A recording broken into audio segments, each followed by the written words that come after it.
Bonjour à toutes et à tous, super content de vous retrouver à nouveau pour cette semaine autour du jeu vidéo. Vous allez voir, cette semaine était intense, folle et vraiment généreuse. Je vais vous parler de la PlayStation 5, je vais vous parler un peu de Nintendo aussi. Je vais vous parler également d'un acteur du jeu vidéo qui est parti, qui a pris sa retraite. Vous allez voir, on va parler de plein de choses super cool. Lançons-nous tout de suite dans l'actualité autour du jeu vidéo. Let's go. Ça y est, enfin, Sony a dévoilé le prix et la date de lancement de la PlayStation 5 à l'issue de son deuxième événement sur la console. La PlayStation 5 sortira donc le 19 novembre 2020 en France et sera au prix de 499,99€ pour la version physique et 399,99€ pour la Digital Edition. Quant à l'événement donc, bien avant cette annonce que l'on attendait tous, Sony a dégainé fort en commençant par l'annonce de Final Fantasy XVI en exclusivité sur la PlayStation 5. On a ensuite eu le droit à des nouvelles images de gameplay de Marvel Spider-Man Miles Morales. A ensuite été officialisé le jeu se basant sur l'univers d'Harry Potter du nom de Hogwarts Legacy, l'héritage de Poudlard. Sont venues ensuite des vidéos très cool pour Call of Duty Black Ops Cold War et Resident Evil Village.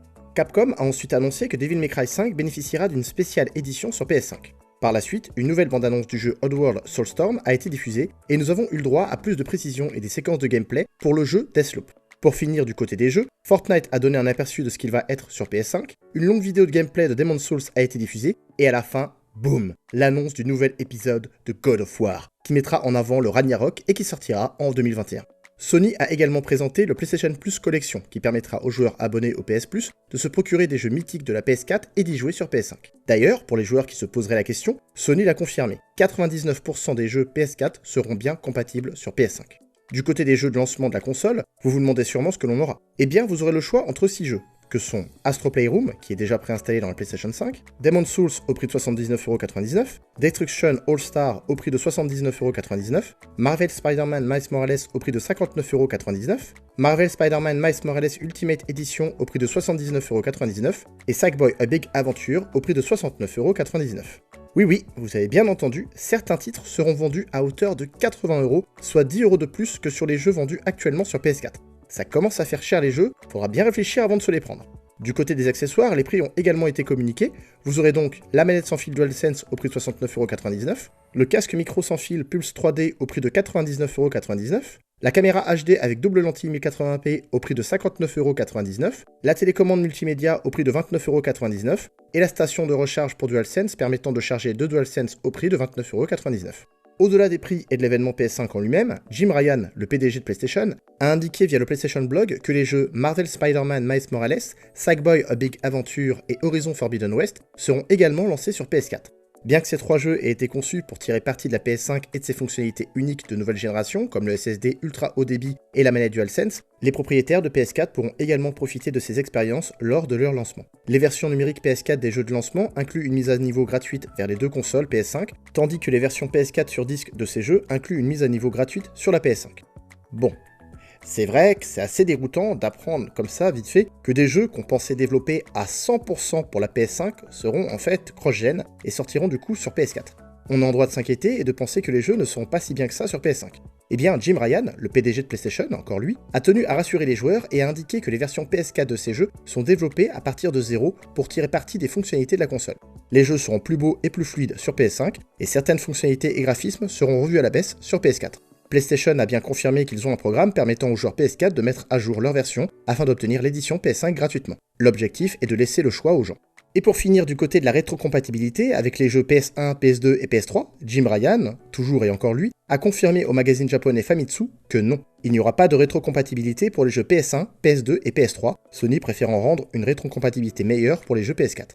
Alors les geeks, par rapport à toutes ces informations que je vous ai données, est-ce que la PlayStation 5 vous donne envie ? Si oui, par laquelle êtes-vous intéressé ? La version physique ou la Digital Edition ? Pour moi, le choix est déjà fait et réservé. Pour revenir plus en détail sur quelques jeux présentés pendant l'événement PS5, commençons par Final Fantasy XVI, qui a été dévoilé à travers une bande-annonce remplie de gameplay. Il a donc été dévoilé que le prochain Final Fantasy se passerait dans un univers médiéval avec des chocobos et des invocations. Ces images exclusives, tirées de combats et de cinématiques en temps réel, ne représentent qu'une infime fraction de ce que le studio de développement a accompli depuis le début du développement de ce nouveau Final Fantasy. Final Fantasy XVI est prévu à une date indéterminée sur PS5. Pour continuer sur ce deuxième événement PS5, poursuivons avec Marvel Spider-Man Miles Morales, qui a été montré plus en détail et qui a dévoilé une belle scène de gameplay. Ce standalone est prévu sur PS5 et aussi du coup sur PS4.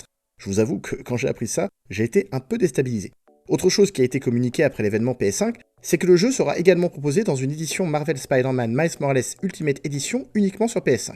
Je vous en avais vite fait parler dans la news sur la PS5.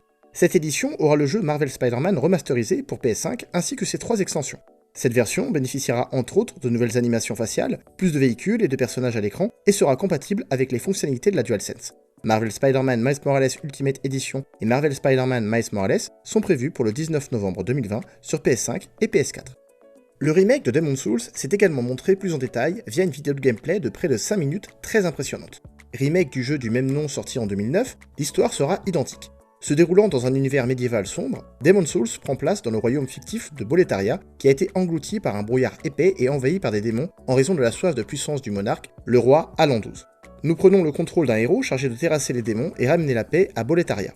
Ce héros peut être personnalisé et peut évoluer au fil du jeu, mais l'aventure ne sera pas de tout repos, la mort étant très présente dans Demon's Souls. En effet, le titre est souvent considéré comme un des jeux les plus difficiles et exigeants qui existent. Cette version PS5 bénéficiera bien entendu des fonctionnalités de la manette DualSense.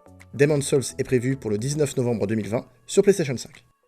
À la fin de l'événement PS5, nous avons tous eu une énorme surprise avec la révélation de la suite des aventures de Kratos et d'Atreus pour le titre God of War.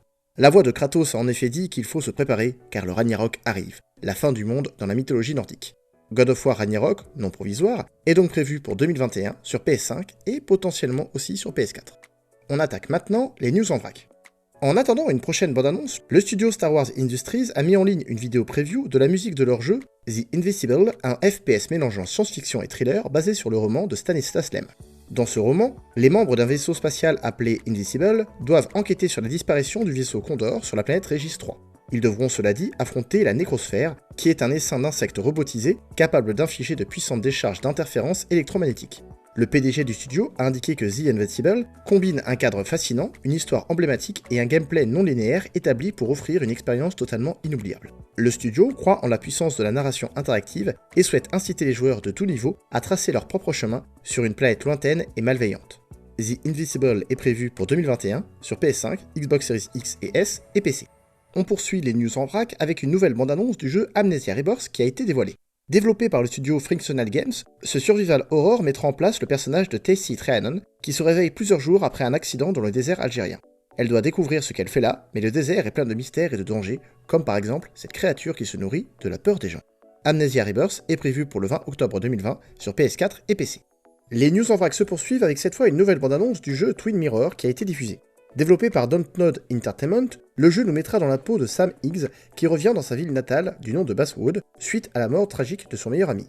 Il devient vite évident que cette petite ville de Virginie occidentale renferme de sombres secrets. Ancien journaliste d'investigation, Sam devra recourir à son esprit hors du commun pour lever le voile sur les mystères planant sur la ville et ses habitants.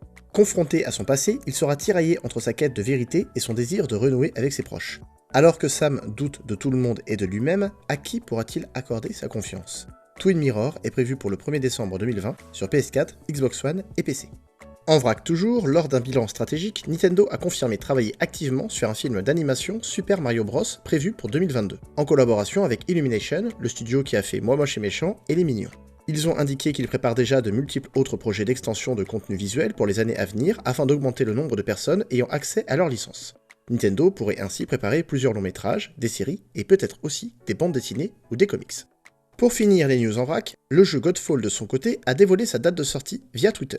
Pour rappel, ce jeu est un action RPG en vue à la troisième personne, jouable seul ou en coopération jusqu'à 3 joueurs. Celui-ci sera donc disponible le 19 novembre 2020 sur PC et PS5. 2 nouvelles vidéos du jeu ont d'ailleurs été partagées, dévoilant les multiples armes que l'on pourra utiliser lors des combats. On reprend le récap jeux vidéo de la semaine avec un sacré choc et une grosse nouvelle du côté de Michel Ancel, le papa de Rayman et de Beyond Good and Evil entre autres, qui via un post Instagram a annoncé qu'il prenait sa retraite dans le milieu du jeu vidéo et qu'il se lançait dans une nouvelle aventure. Après donc près de 30 ans dans le milieu du jeu vidéo, il a décidé de s'arrêter et de se consacrer désormais à la vie sauvage en ouvrant un refuge animalier. Il a tenu à rassurer les joueurs qui attendent depuis très longtemps des nouvelles des jeux Wild et Beyond Good and Evil 2, en indiquant bien que les équipes de développement sont autonomes depuis de nombreux mois et que tout avance bien. Le rêve d'un prochain jeu Rayman créé par Michel Ancel n'est donc plus. Merci dans tous les cas à lui d'avoir créé et partagé des univers riches avec des personnages attachants. Bon courage et bonne chance pour la suite. Merci, monsieur Michel Ancel. Et donc, pour BGE2, me direz-vous, aka Beyond Good and Evil 2, qu'en est-il du coup ? Eh bien, comme l'a indiqué Michel Ancel, le projet continue d'avancer et est sur de bonnes voies. Ubisoft l'a d'ailleurs confirmé et a déclaré que le studio Ubisoft Montpellier a bien avancé pour développer un jeu d'action-aventure phare de nouvelle génération. Ils ont récemment franchi une étape interne importante en proposant une build qui prouve la qualité de leur jeu, Space Pirate Fantasy, et offre des heures de jeu à un niveau de liberté incroyable dans un jeu bac à sable en ligne en monde ouvert, en s'appuyant sur la promesse de leur démo technologique présentée au précédent E3.